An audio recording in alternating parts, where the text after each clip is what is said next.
Hello बच्चों।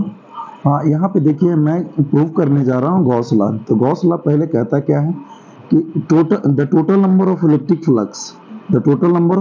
Flux passing through any enclose surface, मतलब enclose मतलब क्या है, बंद सतह। तो एनी इनक्लोज सरफेस इज कितना बाबू, 1/एप्सिलॉन naught times of q in charge. जिससे मान लेते हैं कोई क्या है, बक्सा है। तो कोई बक्सा में बुआ, जिससे मान लेते हैं कोई बक्सा है, इस बक्सा बंद होना चाहिए। इस बक्सा में मान लेते हैं Q1 चार्ज है, Q2 चार्ज है, Q3 चार्ज है। तो अगर Qn बोलेंगे तो क्या बोलोगे, Q1 plus Q2 plus Q3, ये बताएगा क्या चीज, Qn चार्ज है।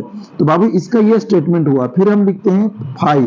फाई डिनोट करता है फ्लक्स को। क्या चीज डिनोट करता है, फ्लक्स को। तो हमने फाई लिखा, क्या चीज, इंटीग्रेशन। ये सर्किल लगाने का मतलब क्या है, इनक्लोज बॉडी। सर्किल लगाने का मतलब क्या है, enclose body. Phi equal to लिखा integration E dot D s. E का मतलब है इलेक्ट्रिक फील्ड इंटेंसिटी, एक वेक्टर क्वांटिटी है तो हमने लिख दिया ds। ds का मतलब क्या है हुआ, एक surface area, small surface area. तो बाबू लिखा हमने, तो phi equal to integration E dot D S बराबर क्यून बटा epsilon naught. Epsilon naught q क्या है, total charge inside the enclose body. अब बाबू एप्सिलॉन नॉट का मान होता है 8.854 into 10⁻⁻12 coulomb square newton metre square. ठीक है। अब देखिए यहाँ पे करना क्या है, तो बाबू हमने क्या किया, एक स्फीयर माना। क्या माना, एक स्फीयर माना। इसका रेडियस कितना है छोटू, आर है। इसका रेडियस आर है। इसके सेंटर पे हमने एक चार्ज रखा क्यू। आप एक चार्ज की जगह पे अब रख सकते हैं Q1 Q2 Q3 रख सकते हैं। तो हमने एक क्यू चार्ज माना। अब बाबू हमने क्या किया, एक छोटा सा पार्ट काटा। इस छोटे से पार्ट का एरिया क्या माना, ds।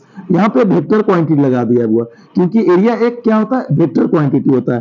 तो देखिए यहाँ पे इसके बाद क्या किया है, यहाँ पे ई क्या इलेक्ट्रिक फील्ड इंटेंसिटी है। क्योंकि यहाँ पे चार्ज हुआ, तो चार्ज के कारण इलेक्ट्रिक फील्ड इंटेंसिटी जितना यहाँ निकलेगा उतना ही वहां निकलेगा, फिर इधर भी उतना ही निकलेगा, फिर इधर भी उतना ही निकलेगा। तो ये बता रहा है क्या चीज, इलेक्ट्रिक फील्ड इंटेंसिटी का मान। तो electric field intensity outward direction में हुआ, क्योंकि यहाँ पे हमने लिखा है पॉजिटिव चार्ज। तो पॉजिटिव चार्ज के कारण इलेक्ट्रिक फील्ड लाइन क्या होता है, बाहर की तरफ निकलता है। और यहाँ एन कैप बता रहा है हुआ इस छोटे से एरिया का यूनिट वेक्टर है ना, यूनिट वेक्टर। तो जो बाहर की तरफ है, या तो अंदर है या तो बाहर है। तो वो दोनों का डायरेक्शन क्या है, एक सेम दिशा में। तो दोनों क्या है, पैरेलल वेक्टर। तो दोनों के बीच एंगल कितना बना, 0 डिग्री। अब हमने लिखा क्या, electric field intensity due to charge q के कारण इलेक्ट्रिक फील्ड इंटेंसिटी क्या होता है, E बराबर के क्यू बटा आर स्क्वायर। के जहां कूलम्स कांस्टेंट है, के का मान क्या होता है 1/4 पाई एप्सिलॉन नॉट, है ना। क्यू अंदर में कितना चार्ज है, क्यू बटा आर स्क्वायर। अब देखिए फाई का मान कितना है, फाई के मान इंटीग्रेशन लिखिए E डॉट डी एस। अब इसको लिखिएगा जब मैग्नीट्यूड के फॉर्म में, तो फाई का मान क्या होता है, E D S cos theta. क्योंकि हम लोग जानते हैं vector A dot vector B लिखते हैं बुआ, तो इसको क्या लिखते हैं, vector A B cos theta, ये लिखते हैं। तो हमने क्या किया, दो वेक्टर का हम डॉट प्रोडक्ट निकाल रहे हैं। तो हमने क्या किया, ई D S cos theta. Theta का मान यहाँ पे कितना रखें, 0 डिग्री। तो थीटा का मान 0 डिग्री रखेंगे, तो 0 का मान कितना होता है 1। कॉस 0 का मान कितना होता है 1। तो वो 0, तो यहाँ क्या किए, इसका 1 वैल्यू रख दिए हुआ, है ना। इसका मान कितना होता है 1।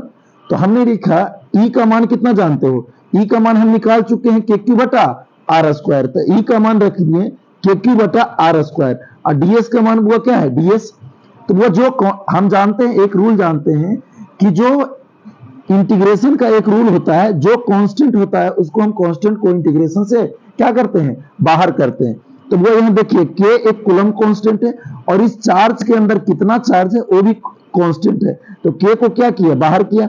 यहाँ नीचे में क्या है, आर स्क्वायर। ये सर्किल, ये जो स्फीयर है, सर्किल नहीं बाबू, ये जो स्फीयर है, उस स्फीयर का रेडियस तो फिक्स होगा। तो स्फीयर का जब रेडियस फिक्स होगा तो वो भी तो है ना, ये कांस्टेंट होगा। तो इसको भी हमने क्या किया, बाहर किया।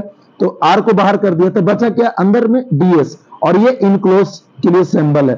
तो डीएस क्या हुआ, एरिया ऑफ इनक्लोज सरफेस। इसका एरिया का मान कितना होता है, 4 पाई आर स्क्वायर। तो हमने लिखा क्या, के क्यू बटा आर स्क्वायर, के क्यू बटा आर स्क्वायर गुने 4 पाई आर स्क्वायर। तब वो देखिए, तब 4 पाई से 4 पाई कटेगा कैसे, पहले हमने क्या किया, आर से आर काट दिया। फिर 4 पाई कहां से आया बुआ? के का मान जानते हैं 1/4 पाई एप्सिलॉन नॉट होता है। तो बुआ 4 पाई से 4 पाई काटा तो ऊपर में बचा क्या? क्यू, और नीचे में बचा क्या? Epsilon not. तो फाई बराबर क्या होता है? क्यू इन बटा एप्सिलॉन नॉट। यही हमको क्या करना था? प्रूव करना था। थैंक यू बाबू। यदि आप लोग को समझ में आया होगा बाबू तो आप लोग क्या कीजिएगा? लाइक कीजिएगा। यदि आप लोग को समझ में आया होगा तो क्या कीजिएगा? लाइक कीजिएगा और सब्सक्राइब कीजिएगा और दोस्तों को शेयर भी कीजिएगा। ठीक है, थैंक यू बाबू।